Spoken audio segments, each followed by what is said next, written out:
किस वजह से अपने बेटे को मंत्री? हमने कहा ना कि युवा है, जोश है वो उसके अंदर, पढ़ा लिखा है, कंप्यूटर साइंस से उसने इंजीनियरिंग की, लाखों रुपया का पैकेज था, उसको छोड़ करके जनता की सेवा का मन बनाया, तो इसलिए उसको मौका मिला। आपने चुनाव नहीं लड़वाया, डायरेक्ट मंत्री बना दिए, एमएलसी के थ्रू आप चाह रहे हैं हाँ, चुनाव लड़ने की स्थिति नहीं बन पाई, इसलिए चुनाव नहीं लड़ा। लेकिन बहुत सारे लोग हैं जो मंत्री बनने के बाद सदन में गए हैं, कि कोई पहला उदाहरण तो है नहीं। नहीं, अब सवाल ये भी उठ रहे हैं कि उपेंद्र जी जो कल तक परिवारवाद पे बोलते थे, अब खुद ही परिवारवाद से भैया, परिवारवाद का मतलब यह है कि किसी भी व्यक्ति में क्या काबिलियत है, पात्रता कितनी है, योग्यता कितनी है, इसका आकलन करते हुए किसी की जात नहीं पूछनी चाहिए, इसका आकलन करते हुए किसी का परिवार नहीं पूछना चाहिए। आप देखिए कि उसके अंदर काबिलियत है कि नहीं, उसके अंदर योग्यता है कि नहीं, उसके अंदर पात्रता है कि नहीं। अगर यह है तब जात और परिवार देखकर उस पर आकलन नहीं होना चाहिए।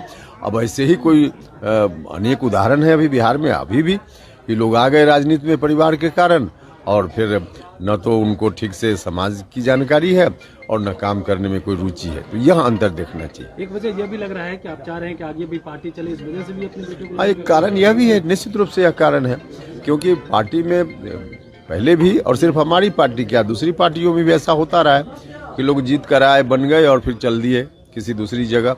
तो इस स्थिति से भी बचना जरूरी था, तो इसलिए भी हमने इस तरह का डिसीजन लिया। अब लोहिया कर्पूरी की भी बातें शुरू हो गई है कि आप लोहिया कर्पूरी की बात करते थे, कर्पूरी जी ने कभी अपने बेटे को नहीं लाया राजनीति में, कभी इस तरह का? नहीं, उसका मामला हम फिर कहेंगे कि किसी भी व्यक्ति का आकलन करते हुए उसका परिवार देख करके आप नहीं आकलन करिए, उसकी योग्यता देखिए।